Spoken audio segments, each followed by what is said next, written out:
ഒരാൾ തൻ്റെ സമ്പാദ്യത്തിൻ്റെ 20% തൻ്റെ ഭാവി കാര്യങ്ങൾക്ക് വേണ്ടി മാറ്റിവെക്കുമ്പോൾ അദ്ദേഹം സാമ്പത്തിക അച്ചടക്കമുള്ളവനായിട്ട് സാമ്പത്തിക വിദഗ്ധർ കരുതുകയാണ്. അതായത് തൻ്റെ വറുതിയുടെ കാലത്തേക്ക്, ഭാവി കാലത്തേക്ക് തനിക്ക് ജോലി നഷ്ടപ്പെടുകയോ ചെയ്യാൻ സാധിക്കാതെ വരുന്ന ഒരു സമയത്തേക്ക് വേണ്ടി തൻ്റെ ഇപ്പോഴത്തെ സമ്പാദ്യത്തിൻ്റെ ഒരു നിശ്ചിത ശതമാനം മാറ്റിവെക്കുന്നതിനെയാണ് അതുകൊണ്ട് ഉദ്ദേശിക്കുക. ചിലർ ഫിക്സഡ് ഡിപ്പോസിറ്റുകളിൽ പൈസ നിക്ഷേപിക്കും, ചിലർ റിയൽ എസ്റ്റേറ്റുകളിൽ പൈസ നിക്ഷേപിക്കും.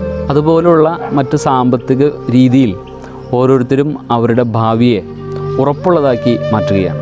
ആത്മീയ ജീവിതത്തിൽ ഇങ്ങനെ ഒരു ഫിക്സഡ് ഡിപ്പോസിറ്റ് സാധ്യമാണ്.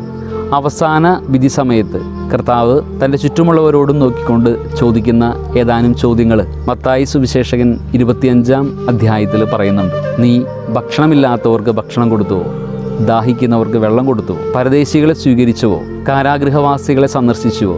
രോഗിയായവരെ അടുത്ത് ചെന്നോ എന്നൊക്കെ ചോദിക്കുന്നുണ്ട്. ആരുടെയെങ്കിലും ഒക്കെ വിശപ്പ് ശമിപ്പിക്കാനായിട്ട് ഞാൻ പരിശ്രമിക്കുമ്പോൾ, ആർക്കെങ്കിലും സ്നേഹത്തോടെ ഒരു ഗ്ലാസ് വെള്ളമെടുത്ത് ഞാൻ കൊടുക്കുമ്പോൾ, ഭക്ഷണമില്ലാത്തവർക്ക് ഭക്ഷണം കൊടുക്കുകയും വസ്ത്രമില്ലാത്തവർക്ക് വസ്ത്രം കൊടുക്കുകയും ചെയ്യുമ്പോൾ, നമ്മുടെ വീടിന് ചുറ്റുമുള്ള അയൽവക്കങ്ങളിലൊക്കെ രോഗികളായി കിടക്കുന്നവരെ സന്ദർശിക്കുമ്പോൾ, രോഗികളായി ആശുപത്രിയിൽ കഴിയുന്നവർക്ക് അല്പസമയം കൂട്ടിരിക്കുമ്പോഴൊക്കെ ഈ ഭൂമിയിലല്ല, മരണത്തിന് ശേഷമുള്ള നമ്മുടെ ജീവിതത്തിലേക്ക് ചില മുതൽക്കൂട്ടുകൾ നമ്മൾ നടത്തുകയാണ്.